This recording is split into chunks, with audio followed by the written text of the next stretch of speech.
계속해서 이제 예레미야서의 말씀을 통해서 하나님을 떠난 이스라엘 백성들의 정말로 말로를 우리가 성경을 통해서 보게 됩니다. 예레미야가 유다의 그 죄악을 지적하는 가운데 이제 하나님의 심판의 경고를 오늘 본문을 통해서 이야기하고 있죠. 여러 이야기가 있습니다만은 하나님의 심판의 경고를 듣고 예레미야가 남유다 이스라엘 백성들에게 선포하는데 눈물을 아니 흘릴 수가 없어요. 예레미야가 계속해서 눈물을 흘리며 회개를 촉구하고 있는 그런 예레미야의 모습을 우리가 생각해 보게 됩니다. 그래서 예레미야 선지자가 눈물의 선지자다라고 하는 말이 바로 거기에 있는 거죠. 오늘 우리가 본문을 통해서 봤습니다마는 예레미야는 하나님의 심판이 올 것을 알고 그리고 여러 이야기들을 하고 있어요. 우리가 어제도 함께 이야기 나눴습니다마는 자기 아들들을 바쳐내는 그런 흰놈의 골짜기에서 있는 제사의 행위를 하나님이 보시고, 그래 너희들 심판을 당하게 될 텐데 그 골짜기가 다 메워질 거라는 거죠. 뭘로요? 남유다 이스라엘 백성들의 시체로 다 메워질 거라는 거예요. 그것이 골짜기였네 라고 말하지 않을 만큼 시체가 그곳에 다 메워질 거라는 거예요. 큰 골짜기인데, 깊은 골짜기인데 수많은 사람들이 모여서 그 이상한 제사를 드리고 다녔던 그 엄청나게 넓은 그 땅인데 그곳이 다 시체로 메꿔질 거라는 거죠. 하나님의 이 선포의 말씀을 듣고 예레미야가 전하게 되는데 정말로 마음 가운데 참 어려운 마음들이 있죠. 남유다 땅에 하나님을 섬기는 그 땅이 이방 우상들로 가득 차게 되죠. 어제도 우리가 함께 나눴습니다마는 애굽의 송아지 아스피를 섬겼고, 또 가나안 족속의 우상 바알과 아세라를 섬겼고, 모압 국가의 신인 그모스 그 신을 섬겼고, 암몬의 국가신 몰락을 섬겼고, 블레셋의 우상 다곤을 섬겼어요. 각 나라에 있는 여러 신들을 다 끌어왔어요. 그것도 모질라서 해와 달과 별을 섬겼대요. 이스라엘 백성들 가운데 정말로 하나님이 살아계신지, 하나님을 믿는 족속인지, 하나님 안에서 지금까지 인도해 주신 하나님의 은혜의 백성인지 모를 만큼 이스라엘 백성들이 다른 우상신을 섬기며 살았다는 거예요. 그래서 하나님이 이제 그 땅 가운데 그 자녀를 바치는 흰놈의 골짜기, 그 아들의 골짜기를 너희들의 시체로 채우겠다라고 지금 선포하고 있는 겁니다. 왜 그럴까요? 왜냐하면 하나님의 말씀을 듣지 않았기 때문에 그러죠. 듣지 않았기 때문에 뿐만이 아니라 듣고도 그 고집을 꺾어내지 않았기 때문에 그래요. 말씀이 귀에 들리면 그 말씀은 내 마음을 움직여야 되죠. 내 마음을 움직이는 것에서 그치는 것이 아니라 내 손과 발이 움직여야 하는 거죠. 이게 말씀이 들어온 사람의 삶의 모습이에요. 유다 땅 백성들은 하나님의 말씀도 아예 들으려고 하지도 않았고, 그 말씀이 들어와도 마음 가운데 그 마음에 말씀이 새겨지지도 않았고, 그렇기 때문에 손과 발이 움직이기가 쉽지가 않았다는 거예요. 그래서 어떻게 하시겠다는 거예요? 오늘 보니까 하나님이 뱀과 독사를 보낸대요. 뱀과 독사. 우리가 내일 봐야 될 본문입니다만은 17절에 보면 그래요. 여호와의 말씀이니라 내가 술법으로도 제어할 수 없는 뱀과 독사를 너희에게 보내리니 그것들이 너희를 물리치리라 그래요. 뱀과 독사를 보낸대요. 뱀과 독사가 뭐예요? 바벨론을 상징하고 있죠. 그 바벨론의 땅을 보내어서 너희들이 별짓을 다 해봐라. 그걸 물러낼 수 있는지에 대한 이야기를 하나님이 하고 계시는 거예요.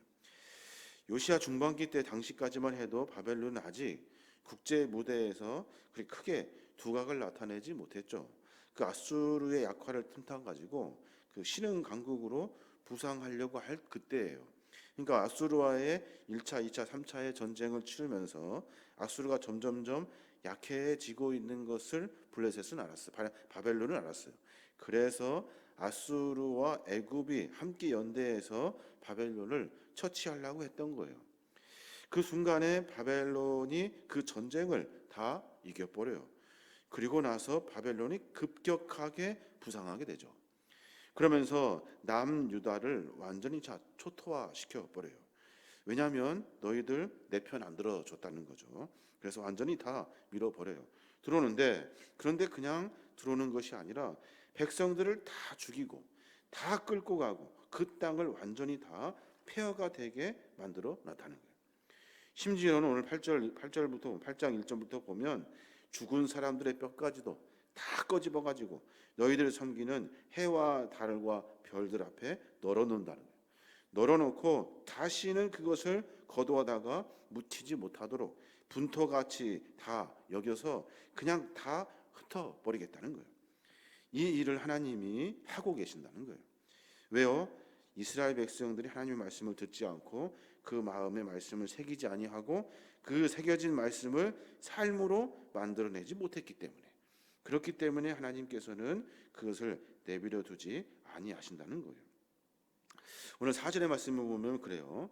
너는 또 그들에게 말하기를 여호와의 말씀에 사람이 엎드러지면 어찌 일어나지 아니하겠으며 사람이 떠나갔으면 어찌 돌아오지 아니하겠느냐 그래요. 무슨 말입니까? 그러니까 말씀 앞에 사람이 한번 넘어지면 일어나야 될 거 아니에요? 근데 안 일어난다는 거예요. 말씀을 듣고 사람이 하나님에게서 떠났으면 그 뭔가 잘못됐구나 돌이켜야 하는데 돌이키지를 않는다는 거예요. 이스라엘 백성들이 돌아오지를 않는다는 거예요. 5절 말씀 보면 예루살렘 백성이 항상 나를 떠나 물러가면 어찌함이냐 그들이 거짓을 고집하고 돌아오기를 거절했다 그래요. 거짓을 고집했대요. 진짜가 아닌 거에 진짜인 줄 알고 착각하고 그것을 내려놓지 못했다는 거예요. 그래서 어떻게 하시겠다는 거예요? 오늘 6절의 말씀 보면 그래요. 내가 귀를 기울여 들은즉 그들이 정직을 말하지 아니하며 그들의 악을 뉘우쳐서 내가 행한 것이 무엇인고 말하는 자가 없고 전쟁터로 향하여 달리는 말같이 각각 그 길로 행하도다 그래요. 마치 악을 뉘우치는 사람이 한 개도 없고 무슨 말을 듣고 돌이키는 사람도 없고 마치 전쟁터로 향하여 달리는 말같이 앞만 보고 그냥 달리더라는 거예요. 이런 이스라엘 백성들의 완악한 모습을 보고 하나님은 용서하지 아니하시겠다는 거예요. 마치 죽은 사람들의 뼈까지 다 끄집어 가지고 이스라엘 땅 전체를 다 초토화시켜 버리시겠다는 것이 하나님의 계획이에요.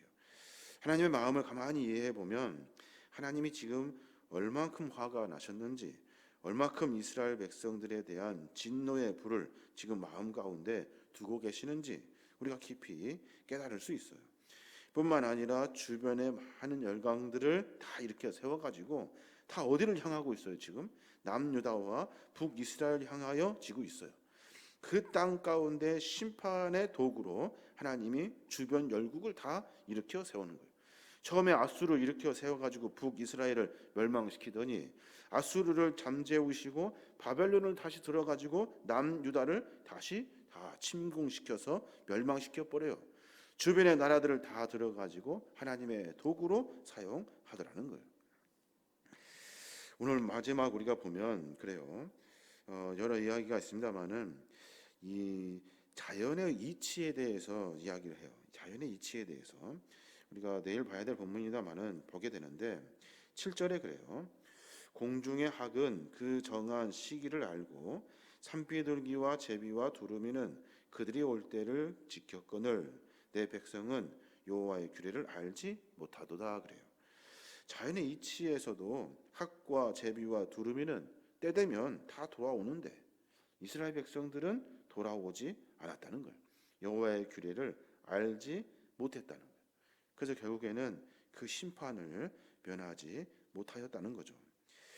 이사야 1장 3절에 보면 그런 말씀이 있죠. 소는 그 임자를 알고 나귀는 주인의 구유를 알건만은 이스라엘은 알지 못하고 나의 백성은 깨닫지 못하는도다 그래요. 오늘 말씀을 가만히 묵상하면서 여러 생각을 해보게 됩니다. 나도 하나님의 백성이고 하나님을 믿는 사람이고 하나님을 섬기는 사람이에요. 근데 이스라엘 백성들과 똑같이 하나님을 섬긴다고 예배도 드리고 삶 속에서 믿음 생활도 한다고 하고 믿음 가졌다고 이야기도 해요. 똑같아요. 근데 이스라엘 백성들과 같은 것, 내가 하나님 말씀을 듣고 내 마음에 새겨서 내 삶을 고쳐내는 삶의 몸부림이 나에게 있는가 하는 거예요. 이스라엘 백성들은 그것이 없어서 망했거든요. 멸망해 버렸어요. 완전히 다 초토화돼 버렸죠. 우리도 마찬가지예요.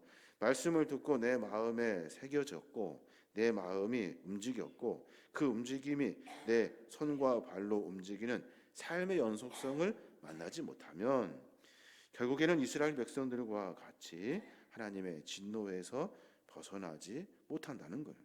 이게 오늘 우리에게 주신 하나님의 말씀이죠. 우리의 삶을 다시 한번 깊이 점검해 봐야 합니다. 우리가 가장 크게 착각하고 있는 것이 있는데 믿음 있다고 고백하면 그것이 전부인 줄 알죠. 전에 제가 말씀드렸습니다마는 믿음에 믿음을 더해야 돼요. 앞에 믿음은 하나님을 처음 믿고자 하는 결단의 믿음이라면 뒤의 믿음은 지각을 가져야 되죠. 하나님이 무엇을 원하시는지를 아는 그런 지각의 믿음을 우리가 가져야 돼요. 또 하나 착각하는 것, 우리가 늘 삶 속에서 정상인 줄 알고 착각한다고요. 늘 우리는 말씀에 비추어서 내 삶을 정비할 수 있는 삶의 몸부림치는 시간들이 우리 안에 있어야 돼요. 그 시간이 있지 아니하면 전에도 말씀드렸으나 사람은 악으로 가요. 악으로 자기 좋을 대로 당연히 가게 되어 있어요. 늘 그렇게 사는 것이 우리 인간의 못된 습성입니다. 그러니까 가만히 있으면 그 수고와 몸부림이 없으면 우리는 자연스럽게 악으로 가게 되어 있다는 거예요. 이스라엘 백성들이 하나님 잘 섬기지 못했습니까? 다 섬겼던 사람들이고 제사도 잘 드렸던 사람들이에요. 근데 이 모든 것들이 다 형식이 돼버리고 내가 정상인 줄 알고 착각하면서 삶을 정비하는 시간이 없었던 거예요. 그러니까 어느 순간 예배는 형식이 되고 예배는 그냥 예물만 드리면 되는 것으로, 그리고 자기 좋을 대로 자기 눈에 비춰서 화려하고 기분 좋은 것, 그리고 내 마음에 드는 것 쫓아다녔다는 거예요. 마치 그것이 정상인 줄 알고 착각했다는 거예요. 뭐가 없었어요? 삶에 몸부림이 없었던 거예요. 주님께 향하여지고자 하는 몸부림, 그게 우리 안에 있어야 하는 거예요. 오늘 하루 가운데 그런 고백이 있었으면 좋겠어요. 하나님, 내 자신을 돌아볼 수 있는, 나를 좀 냉철하게 믿음과 신앙 안에 정비할 수 있는 시간을 좀 주십시오. 또 몸부림을 나에게 주십시오. 그리고 의지를 주십시오. 이게 있어야 나 자신을 내가 스스로 돌아볼 수 있잖아요. 만약에 그 일들을 통해서 하나님의 말씀에 비추어 뭔가 잘못되어 있다면 결단해야 되죠. 말씀을 보고 결단하고 다시 고쳐낼 수 있도록 아주 작고 사소한 것들까지 바꿔낼 수 있는 의지를 나에게 주십시오. 뭐 그 정도는 괜찮겠지. 우리는 늘 이렇게 타협하며 조율하며 살잖아요. 거기에서 조금 벗어나서 그 조율이 자꾸만 하나님과 멀어지게 한다면 그런 작은 것들까지도 하나님과 함께 할 수 있는 그 나의 의지를 좀 주십시오 하는 고백들이 우리의 고백이 되어야 할 것입니다.